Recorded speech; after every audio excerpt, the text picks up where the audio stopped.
A key part of the West's response to Russia's invasion of Ukraine has been to target the wealth of the elites close to Putin. The idea seems to be to get those oligarchs to pressure Putin to end the war or possibly to mount a palace coup. I'm joined now by Mikhail Khodorkovsky, who was once Russia's richest man.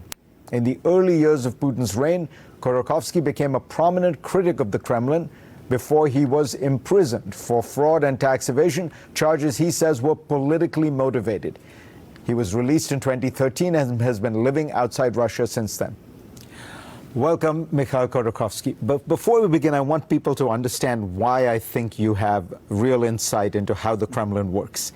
In 2003, you were the richest man in Russia. Brilliant businessman, you had run a whole bunch of businesses, and then you start criticizing the regime, and you say you may run against Putin for president. Within 6 months, your company has been taken away from you, the largest company in Russia. You are in prison, and you spent 10 years in prison. And the company is taken away through a complicated series of maneuvers where they claim tax fraud and stuff. So you know how Putin operates and who has power in that system. Is it possible that the oligarchs have enough power that they can pressure Putin to change course, to withdraw from Ukraine? This is a mistake, a mistaken presumption about how Russian power is arranged. Russian power is not an oligarchy. It's a dictatorship. And the oligarchs are merely, actually, not oligarchs, but merely agents of the Kremlin who are used by the Kremlin as a tool. So there is no feedback in the other direction to influence the dictator. They cannot do that in practical sense. What about the military or other parts of the ruling elite, maybe the KGB, what is now the FSB, or the intelligence services or the army? Does anyone have power other than, Putin? He calls himself the vertical of power. Is there anybody outside of that vertical of power? Most likely, it's not so much a vertical of power, it's Putin power. Putin holds on to power by taking parts of the people around him and setting them off against each other. Of course, there are people that do have some influence on his mental perceptions, people such as Yuri Kovalchuk and those people who are around Yuri Kovalchuk. And of course, the military can tell Putin, and they are indeed telling him now, that we, in current conditions, cannot do the task that we've been assigned. And Putin has to take that into account. But the decision is made by him, of course. So what is the way to pressure Russia to get serious at the negotiating table? Unfortunately, no other advice can be given here other than the courage of the Ukrainians and the sanctions that undercut the opportunities for Putin to buy new weapons and to hire mercenaries. So only force. Putin will only understand if there is pressure, if there is resistance from Ukraine, if there are sanctions from the West. Unfortunately, he's that kind of a person. All his life, he's always dealt with the criminal elements and was indeed himself part of that criminal world. He doesn't treat the law seriously, or state institutions for that matter. In his world, the main thing is force.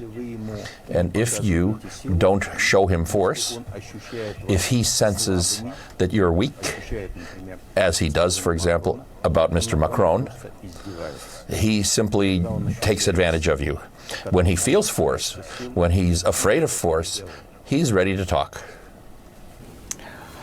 We're going to come back in a second. I will ask Mikhail Khodorkovsky what he thinks of Joe Biden's expressed wish that Putin no longer be in power in Russia when we come back. Khodorkovsky, before he fell afoul of the Kremlin. A lot of people have criticized Joe Biden for saying that he wished Vladimir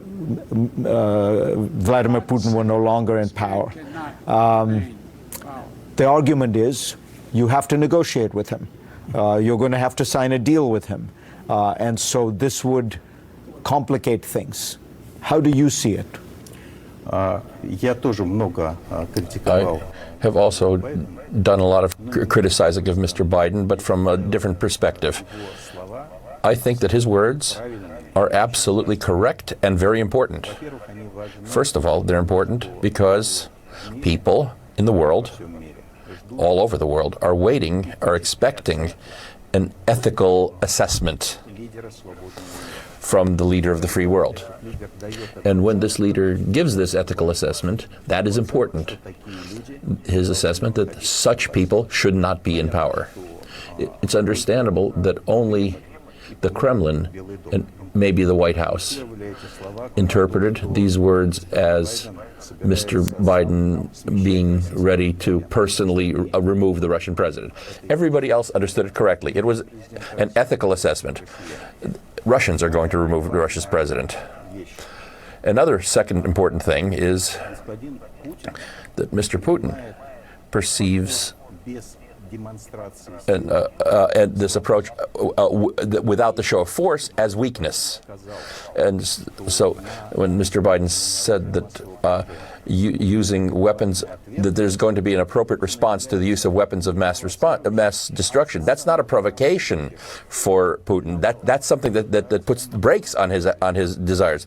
And on the other hand, when Mr. Schultz or Mr. Macron says that there's no way that we should take part in a clash with Putin's forces, that actually encourages Putin to use weapons of mass destruction.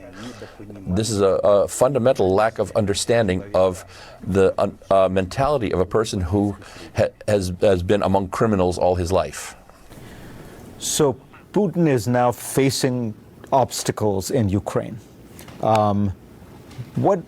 Given what you know of his mentality, what is he going to do? Is he going to turn Ukraine into Chechnya, destroy it? Is he going to back away? What do you think his options are?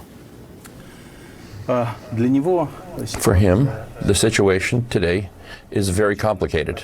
At first, what he wanted was to change the power in Kyiv, put in his puppet, and was expecting that this would be met with flowers thrown in the streets by Ukrainian people. When this did not happen, he went crazy.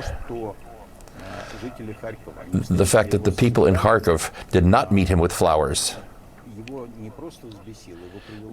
it not only just angered him, I really think it drove him literally insane. That's when he started bombing Kharkiv and Kiev.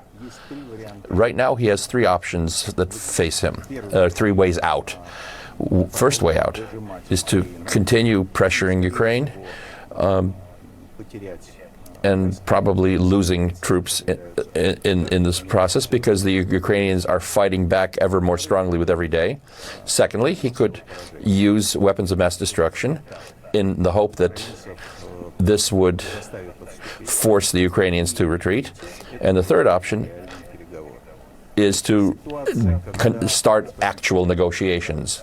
When Mr. Biden, when NATO officials say that in one voice, that if Mr. Putin if you use WMDs, you will get an appropriate response from NATO, that actually gives Putin only one choice: to sit down for real at the negotiating table.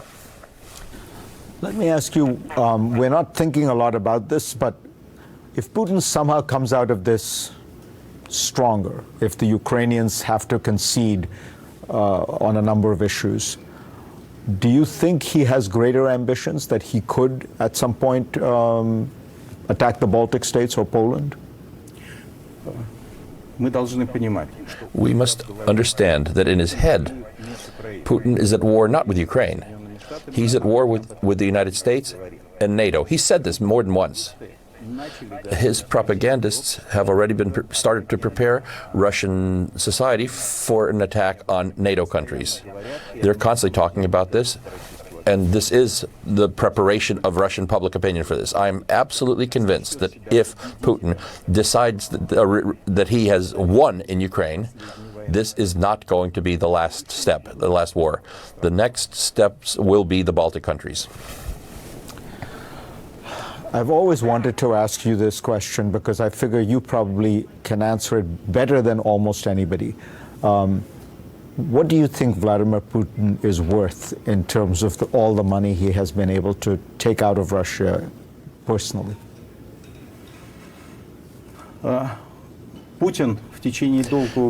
For a long time, Putin was a person that was money-oriented. But as with many elderly criminals, he now has a mission in his head, and that is actually way more scary. His mission, under which he has to show the whole world that he is great, that he is leaving the world a legacy. That's a lot scarier than when he was just gathering money. Right now, I think money is not going to stop him. Mikhail Khodorkovsky, pleasure to have you on.